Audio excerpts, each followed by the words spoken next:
इस वीडियो को लाइक करें, हमारे चैनल को सब्सक्राइब कर बेल आइकन जरूर प्रेस करें।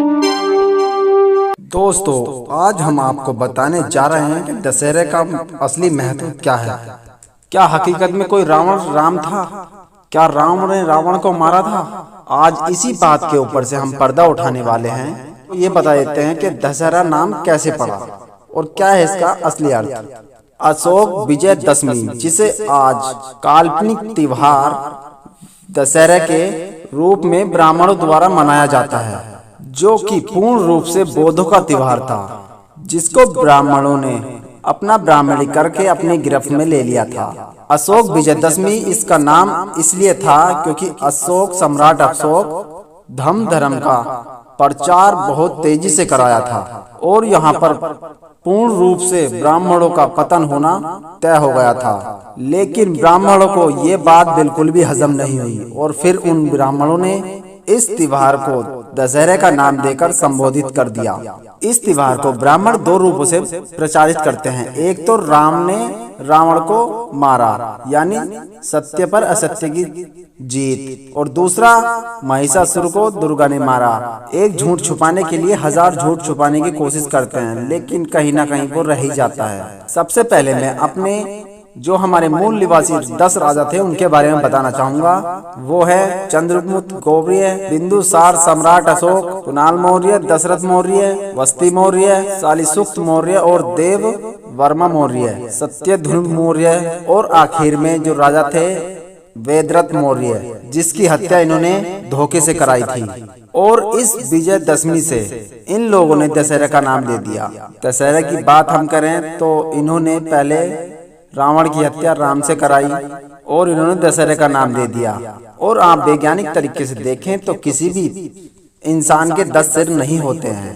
इन लोगों ने 10 सिर इसलिए लगाए क्योंकि इन्होंने हमारे 10 राजा को धोखे से मरवाया था। दूसरी बात यह है कि रामचरितमानस जो तुलसीदास द्वारा निर्मित है, उसमें साफ साफ लिखा गया है कि उस दिन राम ने रावण की हत्या नहीं की थी, वो किसी और दिन की ही थी। लेकिन इन लोगों ने अशोक विजयदशमी का नाम दशहरा क्यों रखा? इन लोगों ने दशहरा इसलिए रखा क्योंकि आप जरा गौर से सुनिए, 10 हैरा, 10 प्लस हारा, क्योंकि 10वां हारा इसलिए पड़ा यह नाम। उस 10वें राजा को धोखे से मरवाने के लिए इन्होंने एक ऋषि पुष्यमित्र सिंह नाम के ऋषि को बुलवाया और उसे वेदरथ मौर्य के राज्य साकेत में भेजा, जिसे आप अयोध्या के नाम से जानते हैं आज। पतंजलि नाम के ब्राह्मण ने उसे अस्त्र शस्त्र चलाने की विद्या से संपूर्ण सिखा दिया था और उसे ये आदेश दिया कि आप साकेत नगरी जाइए और वहां पर भिक्षा मांगिए और स्वीकार ना कीजिए। उसने वैसा ही किया। वो साकेत नगरी चला गया और द्वारपालों से कहा कि मुझे भिक्षा चाहिए। जब द्वारपाल वहां से भिक्षा लेने गए और उसके पास आए तो उसने भिक्षा लेने से इनकार कर दिया।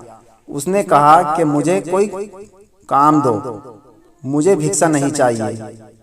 वह जिद करने लगा और देवव्रत मौर्य के पास चला गया।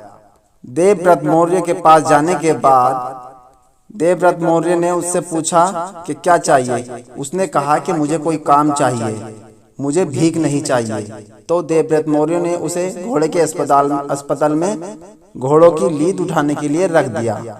लेकिन पुष्यमित्र सिंह की जो बहन थी, उसे ब्राह्मणों ने धोखे से देवव्रत मौर्य के जो 10वां राजा था, वो कम उम्र में राजा बना था, उससे शादी करा दी गई।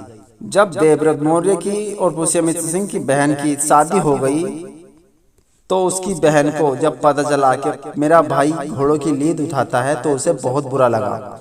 उसने देवव्रत मौर्य से कहा कि इसकी अस्त्र शस्त्र परीक्षा लो। देवव्रत मौर्य ने वैसा ही किया, उसकी परीक्षा ली तो वह परीक्षा में पास हो गया। फिर क्या था, पुष्यमित्र सिंह उसके राज्य का राज्य मंत्री बन गया और उसकी राज्य की गोपनीय खुफिया बातें सब ब्राह्मणों को बता दी और जितने भी वेदरथ मौर्य के खुफिया सैनिक थे उन्हें धोखे से मार दिया। साथ ही साथ उसने वेदरथ मौर्य को एक उचित समय मारने का सूची बनाई। वह उचित समय उस दिन आया जैसे कि हम लोग 26 जनवरी के दिन झंडा फहराते हैं, वैसे ही उस वक्त भी हमारे राजा गौतम बुद्ध को सलामी दिया करते थे। उस वक्त ही पुष्यमित्र सिंह ने उसको मार दिया था धोखे से। बात करें अशोक सम्राट की, अशोक सम्राट एक बुद्धिस्ट था और यह भी माना जाता है कि जब तक हमारे भारत देश में बौद्ध धर्म था तो ये देश बहुत ही खुशहाली से था। इस बात से ब्राह्मण बहुत जलते थे, वो तो आज भी जलते हैं। तो दोस्तों ये थी दशहरा की पूर्ण जानकारी से आप संतुष्ट और ये वीडियो ने आपको कुछ सिखाया हो।